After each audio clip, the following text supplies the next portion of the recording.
My 4-year-old daughter stood in Christmas pajamas at the open front door, sobbing so hard her whole body shook. "Mommy, don't come in," she whispered. "Daddy said she'll hurt me again." Then a woman laughed somewhere inside my house. For 1 second, I forgot how to breathe. It was 6:18 on the evening of December 22nd, and wet snow had started sticking to the sidewalks in our neighborhood outside Stafford, Virginia. I had just come from Dulles after 8 months on a classified overseas assignment. My wool coat was still buttoned over my dress uniform. A green duffel hung from one shoulder, and under my other arm I carried a stuffed bear wearing a red Santa hat. I had pictured Lily running down the porch steps. Instead, she stood barefoot on the cold tile, one hand gripping the doorframe, the other stretched out like she was trying to hold back a truck. "Sweetheart," I said softly, "look at me." Her cheeks were wet. Her breathing came in little hiccups. Behind her, the living room glowed with warm yellow lights. The tree was in the corner where I always put it, but everything else looked wrong. My silver star ornaments were gone. So were the framed pictures from our trip to Cape May. A new wooden sign hung over the fireplace. "The Hale family, Daniel, Vanessa, and Lily." My stomach tightened. Then I heard that voice again. Lily shut the door. "Your father said no visitors." Vanessa. My younger half-sister stepped into view wearing my cream Christmas sweater, the one my mother had given me before she died. She was holding a wine glass and smiling like she had been expecting an audience. "Becca," she said, "you're early."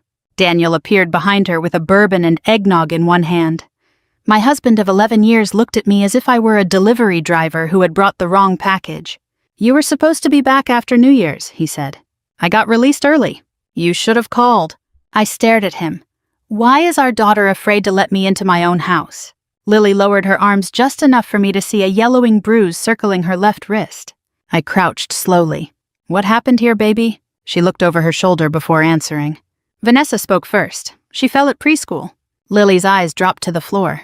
I had spent most of my career learning how to notice what people avoided. Daniel's phone was already raised at chest-level, camera pointed toward me.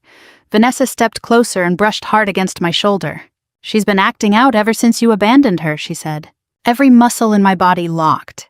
I wanted to grab my daughter, shove past them, and demand answers until somebody told the truth. But Daniel was waiting for exactly that. So I reached into my coat pocket, started an audio recording, and kept my voice level. "Lily," I said, "did somebody hurt you?" Daniel's smile disappeared. He reached for her arm. "Go upstairs. Your real family is talking." That was when I understood this wasn't a surprise reunion gone wrong. They had planned for me to come home. I stepped across the threshold before Daniel could stop me. "My name's still on the deed," I said. "You don't get to tell me I can't come into my own home." Vanessa folded her arms, but moved aside just enough to let me pass. Daniel stayed close behind me, his phone still pointed in my direction. The house smelled like cinnamon candles and baked ham. It should have felt like Christmas. Instead, it felt like walking into someone else's life. I set my duffel beside the staircase and looked around slowly. The family pictures over the fireplace had changed. The framed photo of Daniel and me dancing at my retirement ceremony from my first enlistment contract was gone.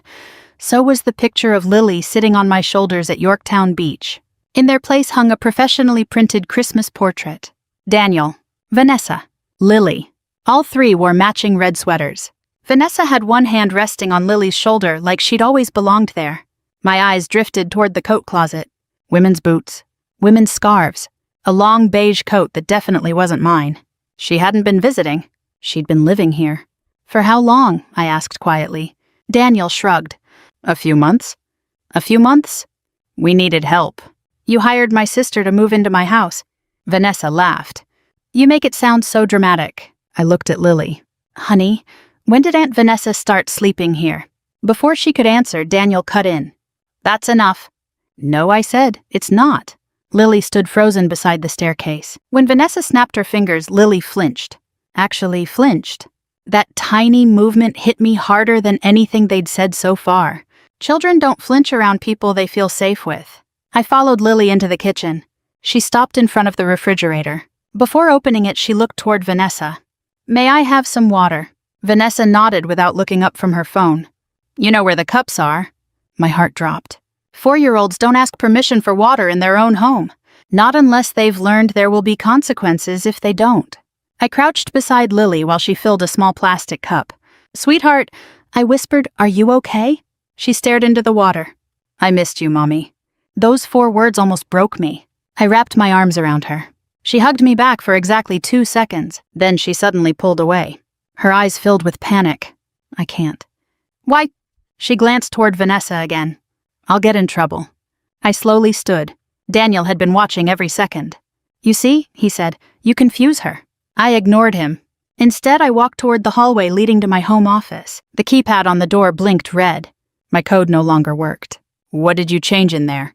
My office now, Daniel answered. Your office? You've been gone. I turned the handle anyway. Locked.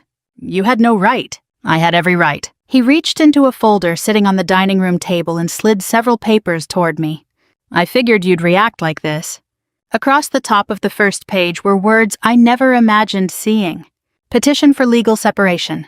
Attached was a proposed temporary custody agreement. Daniel wanted primary custody. He wanted exclusive use of the house. He wanted me to have supervised visits with Lily whenever military duties allowed.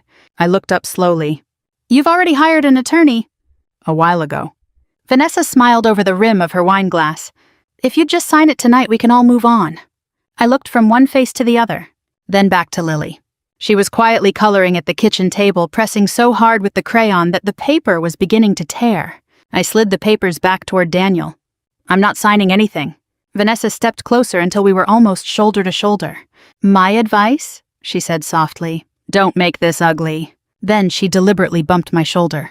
Not hard. Just enough. Daniel's phone tilted upward. Still recording. Waiting. Trying to catch the moment I lost control. I understood exactly what they were doing. I took one slow breath, then another. Instead of raising my voice, I pulled out my phone and dialed 911. Stafford County Sheriff's Office. The dispatcher answered. My 4-year-old daughter just told me someone in this house has been hurting her. I'd like to request a welfare check. Daniel didn't look worried. He smiled. You really should have called sooner, he said calmly. I already called them this afternoon. At that exact moment, red and blue lights flashed across the living room windows, painting the Christmas tree in alternating colors. Daniel leaned close enough for only me to hear. Now let's see who they believe. The first deputy through the door was a man about my age with gray around his temples. His partner, a younger woman, followed him inside carrying a notepad. Evening, he said. I'm Deputy Collins with the Stafford County Sheriff's Office, who made the call. I did, I answered. Before I could explain another word, Daniel stepped forward with a tired smile. My wife's been overseas for months. She just got home unexpectedly. He looked embarrassed, almost apologetic. I think she's under a lot of stress. The deputy nodded politely. We'll talk to everyone separately. Daniel didn't hesitate. I'd appreciate that. That confidence bothered me more than anything else. He wasn't nervous. He was prepared. Within minutes, we were sitting in different rooms. Deputy Collins spoke with me in the dining room while his partner talked with Daniel in the living room. I told him exactly what Lily had whispered. I showed him the bruise on her wrist. I explained my military assignment had prevented regular communication because of security restrictions. He listened carefully. Then he asked quietly, Do you have any proof she was abused? I have my daughter's words. I understand. He wasn't dismissing me. He was being honest. Meanwhile, Daniel was already handing over paperwork. A few minutes later, Deputy Collins returned, holding a manila folder. I'm going to need you to explain something. He opened it. Inside was a police report. Filed that morning, 12 hours before my flight landed. According to the report, Daniel feared I might become violent after returning from deployment. I stared at the date. This is impossible. There are also text messages. He handed me printed screenshots. The messages appeared to come from my phone number. One read, If you keep Lily from me, somebody's going to regret it. Another said, I'm done playing nice. My stomach dropped. I never sent these. Daniel spoke from across the room. Maybe you don't remember. I looked directly at him. I remember every message I've ever sent my husband. Deputy Collins asked if anyone else had access to my account. I thought about it. My iPad. Daniel looked away for just a fraction of a second. It was almost nothing. But after 22 years in uniform, I'd learned that the smallest hesitation often meant the biggest truth. The deputy made a note. Daniel wasn't finished. I also have videos. He played a short clip on his phone. It showed me yelling in our driveway almost a year earlier. No context. No beginning. No ending. Just me raising my voice. What the deputy couldn't see was why. Daniel had left Lily alone in his SUV outside a grocery store while he ran in for one thing. She'd been buckled into her car seat for nearly 20 minutes on a 90-degree afternoon. I had screamed because I thought she could have died. Now it looked like I simply exploded for no reason. One clip after another painted the same picture.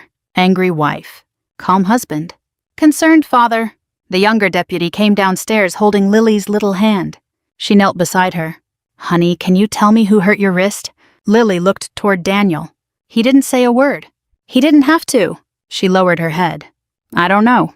My heart broke. Not because she lied, because she was terrified. The deputies exchanged a glance.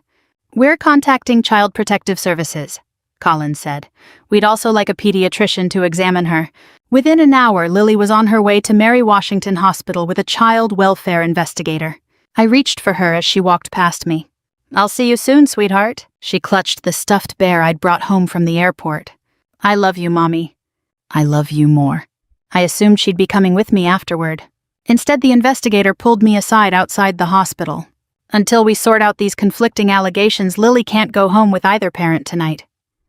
The words hit harder than any battlefield briefing I'd ever received. "What?" "We have an approved emergency placement." "My Aunt Carol," she nodded. I leaned against the wall outside the emergency entrance. The Christmas lights wrapped around the hospital shrubs blurred through my tears. I had come home to save my daughter. Instead, I couldn't even tuck her into bed. Back at the parking lot, my phone rang. Colonel Denise Carter. "Rebecca," she said gently, "I've already been notified about the domestic incident." I closed my eyes. Military commands heard everything. "If criminal allegations continue," she said, "your security clearance may be reviewed. I need you to stay calm." "I am calm." "No," she replied softly. "You're disciplined. Don't lose that now." That night I checked into a Holiday Inn Express off Route 1 because Daniel had already changed the locks. At 2:07 a.m. I sat on the edge of the bed still wearing my army trousers, staring at Lily's empty little Christmas stocking I'd packed months earlier. I wanted to drive back to the house. I wanted answers. Instead, I called military legal assistance. The attorney who answered listened quietly before asking one question. "What evidence," he said, "were they hoping you'd destroy by getting angry?" I didn't sleep the rest of the night. I met Rachel Kim at 9 o'clock the next morning in a small law office just off Courthouse Road in Stafford. She wasn't what I expected. No dramatic speeches. No expensive suit. She wore a navy cardigan, sensible shoes, and reading glasses that kept sliding down her nose while she reviewed my paperwork. After listening for nearly an hour, she folded her hands. "Rebecca, I'm going to tell you something you probably don't want to hear." "I'm listening." "This case isn't about proving your husband cheated." "I know." "It isn't about proving he's selfish either." She looked me straight in the eye. "It's about proving your daughter isn't safe." That sentence changed everything. Up until then, every thought in my head centered on Daniel and Vanessa. Rachel quietly shifted my focus back to Lily. "If we chase revenge," she said, "we'll lose sight of the child. Protect Lily first. The truth will take care of the rest." For the first time since landing in Virginia, I felt like someone was giving me a plan instead of sympathy. She asked me to rebuild the last 8 months, 1 week at a time. Who had seen Daniel? Who had watched Lily? Who lived close enough to notice changes? One name came to mind immediately. Marjorie Delaney, our next-door neighbor. She was 72 years old, retired after 35 years as an elementary school secretary, and knew more about our neighborhood than the Homeowners Association ever would. When I knocked on her door just after lunch, she opened it before I could ring the bell. "There you are," she said. Her sweatshirt read, "Not retired, just done with stupid people." For the first time in days, I almost smiled. She pulled me into a hug. "Oh, honey." I didn't know where else to go. "You came to the right porch." Inside, her house smelled like coffee and homemade banana bread. She poured 2 mugs before I even sat down. "I figured you'd be back before Christmas," she said. "I was." She shook her head. "No, I mean I figured you'd come looking for answers." I stared at her. "You knew something was wrong?" I knew something stopped feeling right. She disappeared into her den and came back carrying a spiral notebook almost an inch thick. "I write everything down." What? "I've done it for 30 years. She handed me the notebook. Every page had dates, times, license plates, deliveries, arguments, visitors. "My grandson says it's an old lady hobby," she said. "I call it paying attention." I flipped to August. 3 weeks after I'd deployed overseas. One note immediately caught my eye. August 18th. Young blonde woman moved into Hale House. 4 suitcases, stayed overnight. Another. September 2nd, Lily crying outside for nearly 20 minutes. Daniel not home, blonde woman on phone inside. Then another. October 11th, preschool bus arrived. Lily never came out. My hands tightened around the notebook. You saw all this? I did. And nobody called me. Marjorie sighed. We thought you already knew. I swallowed hard. She walked me over to her kitchen window. You see that? Mounted beneath the porch roof was a Ring camera. I finally bought one after somebody stole my bird feeder. She grinned. Turns out it caught a lot more than squirrels. She opened the app on her tablet. The first video showed Vanessa arriving with grocery bags. Nothing unusual. The second showed Daniel carrying furniture into the house. Still nothing. Then she played one from early November. Vanessa opened the back door. Little Lily stepped outside wearing only socks. The temperature on the video read 38 degrees. Vanessa pointed toward the patio. Stay there until you learn to listen. The door closed. Lily sat on the concrete, hugging her knees. 5, 10, 15 minutes passed. Nobody came back. I felt my stomach twist. Marjorie quietly paused the video. I almost called the sheriff that day. You should have. I know. Neither of us spoke for a while. Then she opened another recording. This time there wasn't much to see, but there was plenty to hear. Vanessa's voice drifted across the fence. You'd better stop crying before your daddy gets home. Then another sentence. If your mommy loved you, she wouldn't have left. I closed my eyes. For a second, I couldn't even breathe. Marjorie reached across the table and squeezed my hand. I've got months of these. Rachel was right. Evidence. Not anger. Evidence. As I gathered my things to leave, Marjorie stopped me. Oh, one more thing. What? I noticed a moving company back in October. What were they moving? They carried 6 boxes out of your home office. I froze. My office? She nodded. And they loaded every one of them into a storage unit truck. An hour later, Rachel was studying my bank records when she suddenly leaned forward. Rebecca. What? I think I just found what those boxes were hiding. She turned her monitor toward me. A transfer. $78,400. Moved from my deployment savings into a joint business account owned by Daniel and Vanessa. I kept staring at the number on Rachel's computer screen. $78,400. It wasn't just money. It was 8 months of deployment pay, hardship pay, and the extra savings I'd put aside for Lily's college fund. I looked at Rachel. There has to be some mistake. She slowly shook her head. I wish there were. She enlarged the banking records. The transfer had happened 6 weeks earlier, authorized using a financial power of attorney. I immediately recognized my own signature. I signed that before I deployed. Rachel nodded. Most military families do. I gave Daniel permission to pay bills. And that's exactly what he appears to have used. She clicked through several more documents. The problem is, he didn't stop there. I leaned forward. He refinanced your home. What? He also opened a home equity line of credit. I felt sick. He couldn't. He could. Rachel pointed toward another page. You gave him authority to handle financial matters while you were overseas. I trusted him. I know. There wasn't a hint of judgment in her voice. Only facts. She printed the paperwork and spread it across the conference table. Mortgage documents, bank transfers, corporate filings. Then she circled one name with her pen. Hale Family Support Services, LLC. What is that? Rachel searched the Virginia Business Registry. It was created 4 months ago. She turned the monitor toward me. Owner, Daniel Hale. Managing partner, Vanessa Price. Business purpose, providing support services for military families. I laughed. Not because anything was funny, because I honestly didn't know what else to do. My husband started a business helping military families, using your deployment money. Rachel finished. We searched further. There was no office, no website, no employees, no clients, just a post office box in Fredericksburg. Rachel opened the account statements connected to the business. The first charge made my jaw tighten. A luxury SUV lease, registered to Vanessa. The second, designer furniture. The third, a beach vacation in North Carolina. Then came credit card payments, jewelry stores, spa weekends, boutique clothing shops. None of it had anything to do with helping military families. Daniel hadn't built a business. He'd built a lifestyle. With my paycheck. Rachel quietly organized the papers into neat stacks. This gets worse. I was afraid you'd say that. She slid over another document. The Stafford Regional Chamber of Commerce. Holiday Community Leadership Gala.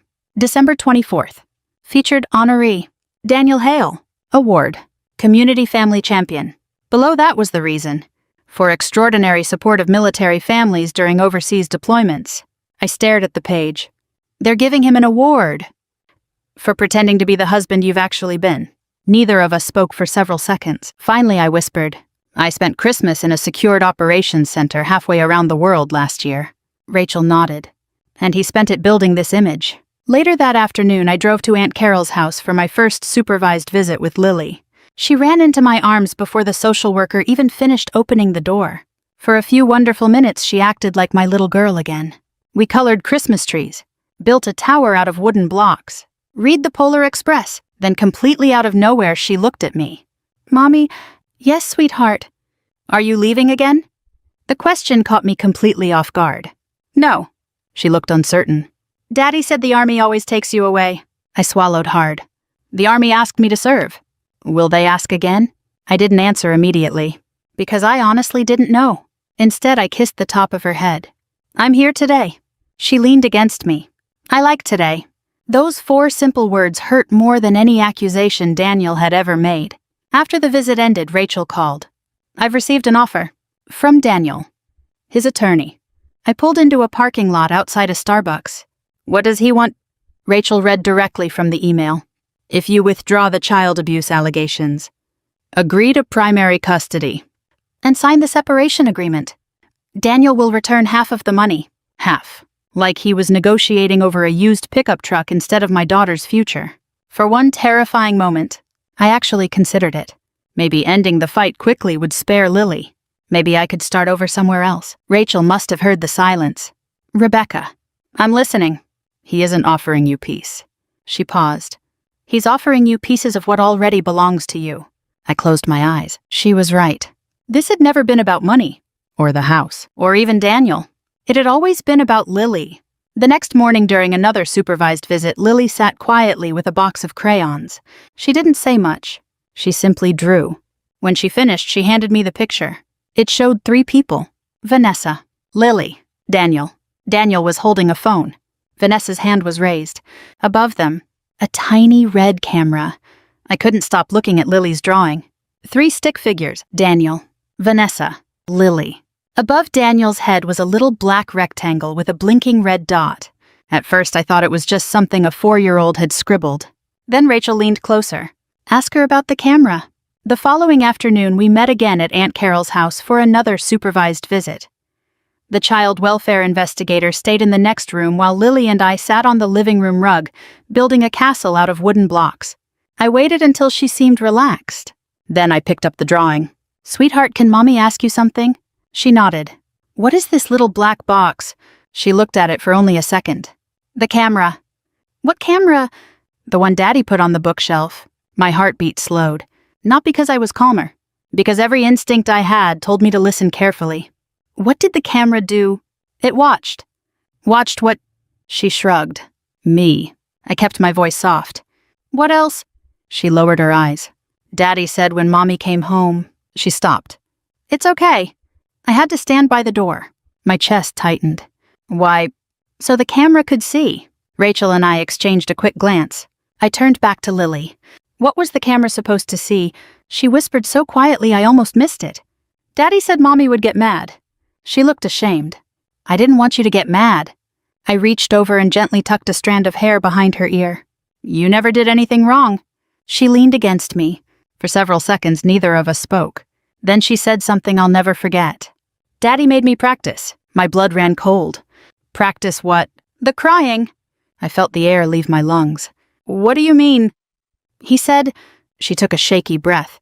When Mommy comes home, stand by the door. Cry really hard. And don't let her in. I couldn't speak. Every horrible piece suddenly fit together. The rehearsed tears. Daniel recording me. Vanessa provoking me. The separation papers already waiting. None of it had been spontaneous. It was a trap. And Lily had been rehearsing her role for weeks. Rachel quietly excused herself and stepped outside to make a phone call. When she came back, she looked more determined than I'd ever seen her. "We're filing an emergency preservation request." "For what?" "The camera. If it still exists. If we're lucky." Within hours, a judge signed an order requiring Daniel to preserve every electronic device and security recording connected to the property. By the next morning, his attorney responded, "The camera had supposedly disappeared." "Convenient," Rachel muttered. She wasn't ready to give up. Neither was I. That afternoon, I drove back to Marjorie Delaney's house. She answered before I reached the porch. "I knew you'd be back." "We're looking for a security camera." She thought for a moment. "I never saw the camera." I nodded. "I figured." "But," she smiled, "I did see Vanessa throwing something away." She led me into her kitchen and opened the Ring app again. This was about 3 weeks ago. The video showed Vanessa carrying a black trash bag toward her SUV. She tossed it into the back before driving away. "Do you know where she went?" "No," I sighed. "So that's it." Marjorie frowned. "Not exactly." She enlarged the picture. "You see why I save everything." I leaned closer. I almost missed it. Resting inside the open trunk, half hidden beneath wrapping paper, was a white camera box. The serial number sticker faced directly toward Marjorie's driveway camera. Rachel practically grabbed the tablet. "Can you zoom in?" Marjorie grinned. "My grandson says I zoom better than the FBI." After several tries, the numbers became readable. Rachel immediately called the manufacturer. 45 minutes later, she hung up and looked at me. "The physical camera may be gone, but the cloud account is still active." The preservation order had reached the company before anyone deleted the recordings. The next morning, Rachel and I sat in front of her office computer as the first recovered video loaded. It lasted only 32 seconds. 32 seconds was enough. Vanessa stood in the hallway. Lily stood in front of her. "Stop crying," Vanessa snapped. When Lily couldn't, Vanessa pinched her arm hard enough to make her scream. Daniel adjusted the camera. "No," he said calmly. "Let her cry a little more." Then he looked directly into the lens. "When Rebecca loses it, we'll finally have what we need." I couldn't watch another second. I pushed away from the desk and ran into the hallway bathroom. I barely made it to the sink before I got sick. When I finally came back, Rachel was quietly closing the laptop. "There are more videos." "I don't want to see them." "You don't have to." I sat down heavily. Every part of me wanted to drive straight to my house and confront them. Rachel placed a folder in front of me. "That's exactly what they're still hoping you'll do." I looked at her. She smiled gently. "No more giving them what they want." Then she opened the last page of the evidence log. One sentence stopped both of us cold. Daniel's voice, perfectly clear. "Once we win custody, half of Rebecca's military pension will solve all our money problems." The recording should have ended everything. It didn't. I had Daniel admitting he planned to provoke me. I had Vanessa hurting my daughter on camera. I had proof they were trying to use my military pension to fund their future. And yet, 3 days later, Rachel called with news I never expected. They're challenging every piece of it. On what grounds? They're claiming the footage was obtained illegally. I let out a tired laugh. They recorded themselves committing child abuse. I know. And somehow we're the problem. Welcome to family court. It wasn't sarcasm. It was experience. Daniel's attorney argued that the videos lacked context. Vanessa claimed she had only pinched Lily to keep her from running toward the stairs. Daniel insisted his comments about my pension had been taken as a joke. None of it made any sense, but it slowed everything down. Instead of immediately changing custody, the judge ordered more evaluations, more interviews, more paperwork, more waiting. Waiting was something I'd learned in the Army. Waiting for transport, waiting for intelligence, waiting for orders. But waiting while my daughter slept somewhere else, that was a different kind of pain. Then another blow landed. Colonel Denise Carter called me into her office at Fort Belvoir. She closed the door before speaking. "This isn't disciplinary, I understand. But because of the allegations and the ongoing investigation," she slid a folder across her desk. "Your security clearance is being placed under administrative review." I looked at the paper. Temporary reassignment. No classified systems. No intelligence briefings, desk duty. I nodded once. "When does it start?" "Tomorrow." She studied my face. "You expected to be angry." "I am, but anger won't change the paperwork." For the first time since coming home, I felt tired. Not physically, emotionally. Everything I'd worked for over 23 years suddenly felt fragile. As I left headquarters, I passed younger soldiers heading toward the secure building where I'd spent most of my career. One of them saluted. I returned it automatically. Then I walked to the parking lot, wondering if my career had just ended because of my husband's lies. The gossip spread quickly. Military communities are close. Sometimes too close. One spouse I barely knew stopped me outside the commissary. I heard things are pretty messy. I forced a smile. They are. She hesitated. Well, there are always two sides to every story. She meant well. Maybe. But those words stayed with me all afternoon. That evening I sat in my hotel room staring at my phone. I almost called Daniel. I wanted to scream. I wanted to ask him how he could do this to Lily. Instead, I opened a blank notebook. Dr. Harris, the therapist Rachel had recommended, suggested writing letters to Lily. Letters I wouldn't send. Not yet. The first one began with only one sentence. Dear Lily, none of this is your fault. I filled 6 pages before realizing I was crying. The next morning I met Rachel again. She had another stack of financial records waiting. I traced the LLC. What did you find? It never helped military families. I figured. It helped exactly 2 people. She pointed at highlighted transactions. Vanessa's SUV. Vanessa's credit cards. Vanessa's shopping trips. Then she turned one final page. A payment to the Stafford Regional Chamber of Commerce. Purpose. Holiday Community Leadership Gala sponsorship. Rachel looked up. Guess who's receiving the Community Family Champion Award on Christmas Eve? I didn't need to answer. She already knew. Daniel. She nodded. And that donation came directly from your deployment savings. I rubbed my forehead. So he used my money, and to buy an award honoring himself. Exactly.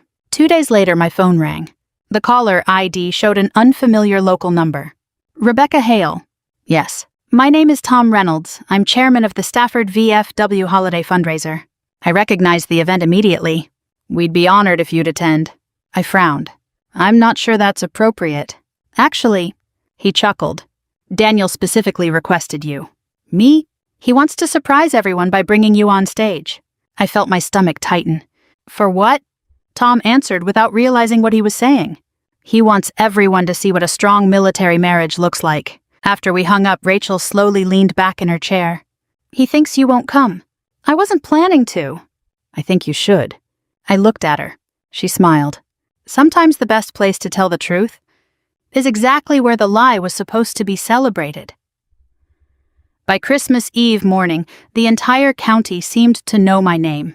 Unfortunately, they didn't know the truth. Someone had posted a 30-second video on Facebook the night before. It showed me standing on my own front porch, knocking on the door and demanding to see Lily. That was all. No frightened child. No bruises. No Vanessa. No context. Just me. The caption read, Returning soldier suffers emotional breakdown after deployment. By breakfast, it had been shared hundreds of times. By lunchtime, strangers were calling me unstable. One comment hit harder than the rest. That little girl deserves a mother who actually wants to be home. I stared at the screen until the words blurred together. Then I turned the phone off. There was no point arguing with people who had been shown only half the story. Around noon, I drove to Aunt Carol's house for my scheduled visit with Lily. She met me at the door wearing fuzzy red socks and holding something behind her back. I made you something. What is it? She smiled for the first time in days. A surprise. She pulled out a tiny Christmas ornament made from popsicle sticks and glitter. Across the front in crooked little letters she had written, Mommy came back. I couldn't speak. I just pulled her into my arms. I missed you, she whispered. I missed you too. She touched the medals on my uniform. Are you staying? I'm staying. For always, I smiled through tears. I'm going to do everything I can. She nodded as though that answer was enough. Sometimes children don't need promises. They just need honesty. When our visit ended, Rachel met me outside. You look better. Lily helped. Rachel glanced at the ornament in my hand. That's worth more than any courtroom victory. She was right. I'd almost forgotten why I was fighting. Not to punish Daniel. Not to humiliate Vanessa. To make sure Lily never had to be afraid inside her own home again. Rachel handed me a folder. Everything's ready. Inside were certified bank records, the cloud storage authentication, ring camera footage, medical reports, photographs, witness statements from Marjorie. The complete timeline. Nothing dramatic. Just facts. The kind facts eventually become That evening I parked outside the Fredericksburg FW Hall. Christmas lights wrapped around the entrance. Veterans in sport coats greeted arriving guests. Local business owners carried wrapped toys for the holiday charity auction. Inside, someone played old Bing Crosby songs through the speakers. It should have felt festive. Instead, it felt like walking toward a courtroom with Christmas decorations. Marjorie waved the second she spotted me. She was wearing a bright green sweater covered in sequined reindeer. "I figured if we're ruining somebody's evening," she whispered, "I might as well dress for the occasion." I couldn't help laughing. "You look impossible to ignore." "That's been my greatest strength since 1974. Rachel joined us a moment later. "No surprises tonight." Marjorie looked offended. "I make no promises." Just then a familiar voice echoed from backstage. "Lily, stand right here." Every muscle in my body froze. I looked through the partially open curtain. Vanessa was kneeling beside Lily, straightening the bow on her red Christmas dress. Daniel stood nearby, adjusting his tie. A photographer was arranging lights. I turned toward Rachel. "Why is Lily here?" Rachel's expression hardened. "She shouldn't be." Daniel had somehow brought her to the fundraiser. He wasn't just accepting an award. He was planning to put our daughter on stage as part of the performance. I started walking. Rachel caught my arm. "Rebecca." "I have to get her." "You will." I looked at her, but not like this. Before I could answer, one of the event volunteers hurried toward us. "Mrs. Hale." "Yes." "They're about to begin." I glanced back toward the stage. Daniel smiled confidently at the growing crowd. He had no idea the bank's regional compliance director had quietly taken a seat in the front row, or that 2 child welfare investigators had entered through the side door, or that 3 sheriff's deputies were now standing near the back of the room. He thought tonight was his victory lap. He couldn't have been more wrong. The ballroom lights dimmed as the master of ceremonies stepped onto the stage. "Good evening, everyone, and Merry Christmas." Applause filled the room. I barely heard it. My eyes never left Lily. She stood beside Vanessa, wearing a velvet red dress, white tights, and little black shoes.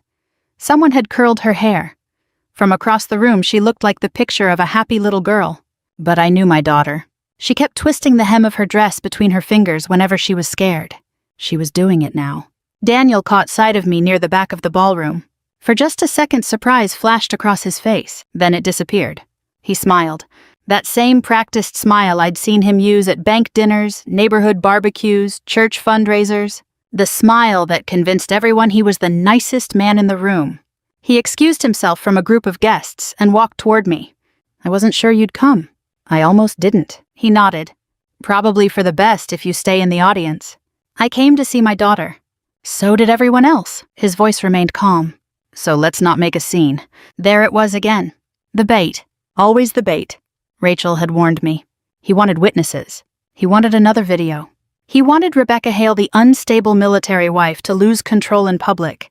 I forced myself to breathe slowly. "I only want to talk to Lily." "You'll have your chance." He glanced toward the stage. "After the ceremony, I'll decide when I see my daughter." His smile faded. "You really haven't learned." Before I could answer, Vanessa appeared carrying 2 cups of coffee. "Oh," she said sweetly. "I didn't realize our guest had arrived." She deliberately emphasized the word guest, as though I were visiting someone else's life. She leaned down toward Lily. "Come on, sweetheart." Lily didn't move. Vanessa reached for her hand. The second Vanessa touched her wrist, Lily flinched. Instinct took over. I stepped forward. "Don't touch my daughter." Vanessa tightened her grip. "She's fine." "Let her go." People nearby began turning their heads. Phones slowly appeared. "Exactly like Daniel wanted." Vanessa smiled. Almost daring me. I reached out and grabbed her wrist. Not hard. Just enough to stop her. For one dangerous second. The room went completely silent. Daniel immediately raised his voice. "Rebecca," several guests gasped. A man near the stage lifted his phone higher. I realized what was happening. Again, the same trap. Different room. Different audience. I slowly released Vanessa's wrist and stepped backward. "I'm not doing this." Vanessa looked disappointed. Daniel looked even more disappointed. Rachel quietly appeared beside me. "You caught yourself." "Barely. That's enough." My hands were shaking. Not from fear. From anger. Years in the army had taught me how to stay calm under enemy fire. Nobody had ever taught me how to stay calm while someone frightened my child. The child welfare investigator walked over. She knelt beside Lily. "Honey," She smiled gently. Would you like to come sit with me for a little while? Lily nodded immediately. Without looking at Daniel, without looking at Vanessa, she simply reached for the investigator's hand. That tiny decision spoke louder than any testimony. As they walked away, Daniel tried one last time. You see, he called after them. Rebecca upset her. The investigator stopped. She turned around slowly. No. Her voice remained perfectly calm. Your daughter looked relieved the moment she walked away from both of you. Daniel's face tightened. For the first time all evening, his confidence cracked. I slipped into the ladies' room a few minutes later, locked myself inside a stall, and cried. Not because I was weak, because I had come within inches of giving Daniel exactly what he wanted. Rachel found me several minutes later. You okay? I wanted to hit her. I know. I've never wanted to hit anyone before. Rachel nodded. Wanting revenge doesn't make you a bad person. She handed me a tissue. What matters is what you do next. I wiped my eyes. I'm done thinking about revenge. She smiled. Good. Now I just want the truth. Rachel laughed softly. That's even more dangerous for them. Outside applause erupted. The announcer's voice echoed through the ballroom. Please welcome this year's Community Family Champion, Mr. Daniel Hale. Daniel walked onto the stage waving confidently to the crowd. He had no idea that the bank's compliance director was sitting in the front row with a thick investigation file on his lap, or that 3 sheriff's detectives had quietly taken seats along the side wall. His speech was about to begin. So was the end of every lie he'd built. Daniel walked onto the stage to a standing ovation. The applause echoed through the VFW hall as he smiled, waved and shook hands with veterans, business owners, and local officials. Behind him, a slideshow filled the large screen with photographs of military families. There were pictures of welcome home ceremonies, children hugging parents in uniform, American flags, Christmas trees. Then one of my deployment photos appeared. It showed me standing with my unit overseas. The caption underneath read, While Rebecca served our country, Daniel served their family. My stomach turned. He had built an entire speech around my military service. Without my permission, Daniel adjusted the microphone. Thank you, he began. This award doesn't belong to me alone. He smiled toward the audience. It belongs to every military spouse who quietly keeps the family together while their loved one serves overseas. More applause. He looked humble, grateful, almost believable. I've always believed our daughter deserved stability. He paused dramatically, and sometimes that meant making difficult choices. Vanessa smiled proudly from the front row. Daniel reached toward her. I couldn't have done any of this without Vanessa. The audience applauded again. Someone behind me whispered, What a wonderful family. Rachel leaned toward me. Almost, Daniel continued. Military life demands sacrifice. He looked directly at me. And forgiveness. Then he smiled. I'm grateful Rebecca could join us tonight. A spotlight found me near the side of the room. Several people turned. Daniel stretched out one arm. Rebecca, would you join me on stage? Every eye in the room shifted toward me. Rachel quietly whispered, Stay calm. I stood, smoothed the front of my dress uniform, then walked onto the stage. Daniel reached out as if we were about to pose for a family photograph. I ignored his hand. Instead, I turned toward the master of ceremonies. May I say something? He looked uncertain, then nodded. Of course. I stepped to the microphone. My husband is right about one thing. The room fell silent. Military families make sacrifices. I looked toward the veterans seated in the front rows. You know that better than anyone. Several nodded. I continued. But sacrifice only means something when it's honored. I turned toward Daniel. Not exploited. His smile disappeared. I reached into the folder Rachel had handed me moments earlier. Mr. Reynolds. I looked toward the event chairman. Would you mind playing one short video? Daniel's face changed instantly. What video? The chairman looked toward the audiovisual technician. Rachel quietly handed him a flash drive. Within seconds, the giant screen went black. Then the recovered security footage appeared. The date, December 22nd. The front doorway. Lily standing exactly where I'd found her.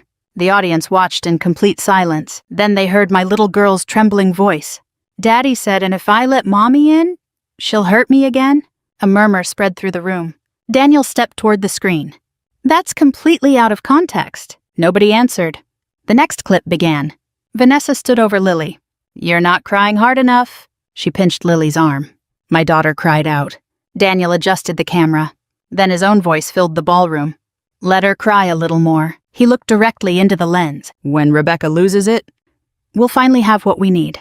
Nobody applauded now. Nobody moved. The room had become so quiet I could hear the heating system humming above us. Daniel grabbed the microphone. This has been edited. Rachel calmly walked onto the stage carrying certified documents. It hasn't. She handed copies to the event chairman, the sheriff's detective, and the bank's regional compliance director. The compliance director stood. Mr. Hale. His voice was firm. Effective immediately, you're being placed on administrative suspension pending a fraud investigation involving company ethics and financial misconduct. Daniel stared at him.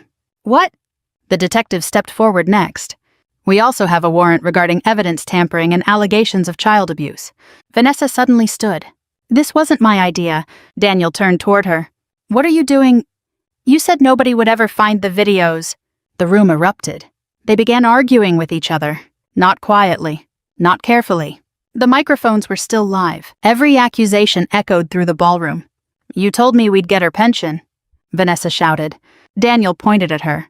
You were the one who kept hitting the kid. Gasps swept across the audience. Marjorie leaned toward the woman sitting beside her and said loud enough for half the room to hear, I believe that's what lawyers call terrible timing. A few stunned laughs broke the silence. I walked over to the microphone one last time. I didn't yell. I didn't insult either of them. I simply looked at Daniel. You used my service to build your reputation. Then I looked at Vanessa. You used a 4-year-old little girl to help destroy her own mother. Finally, I looked toward the audience. You don't get to call that family. At that moment, Lily slipped away from the child welfare investigator. She ran across the ballroom, straight into my arms. I dropped to my knees and held her as tightly as I could. For the first time since I came home, she wasn't afraid. People sometimes ask me if justice felt as good as I imagined it would. The truth, not really. Relief feels different than revenge.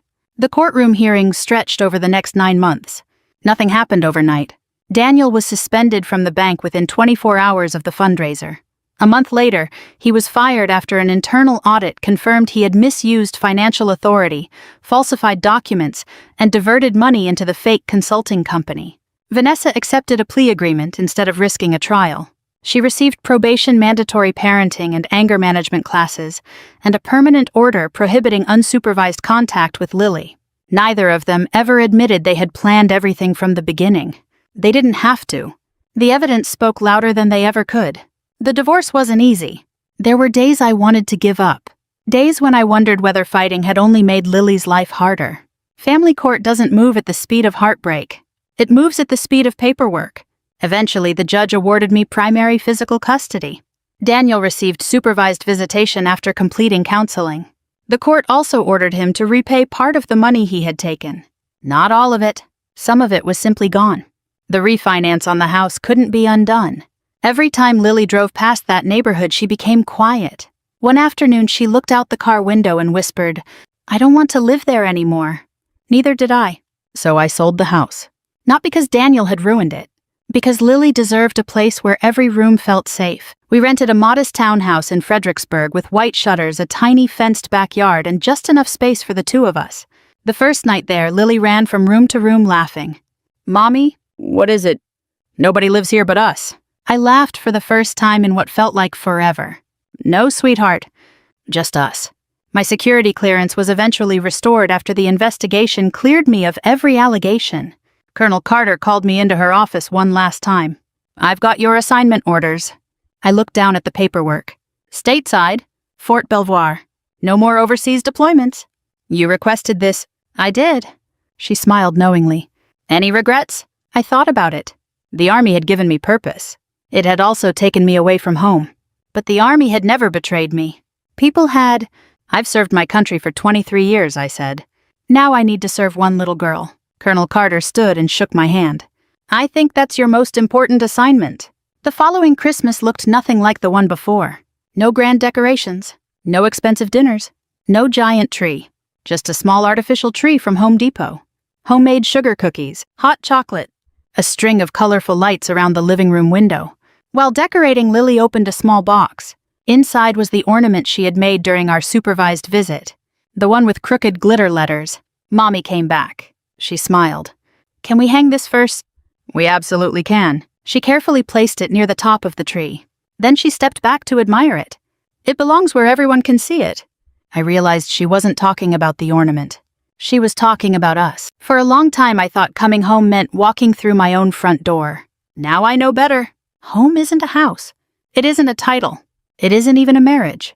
Home is the place where your child feels safe enough to fall asleep without fear. If you've stayed with me until the end, thank you for listening to my story. I'd love to know what you would have done if you had been standing at that front door. And if someone you love is suddenly quieter than they used to be, don't ignore it. Sometimes the smallest voice is the one asking for help the most. The end.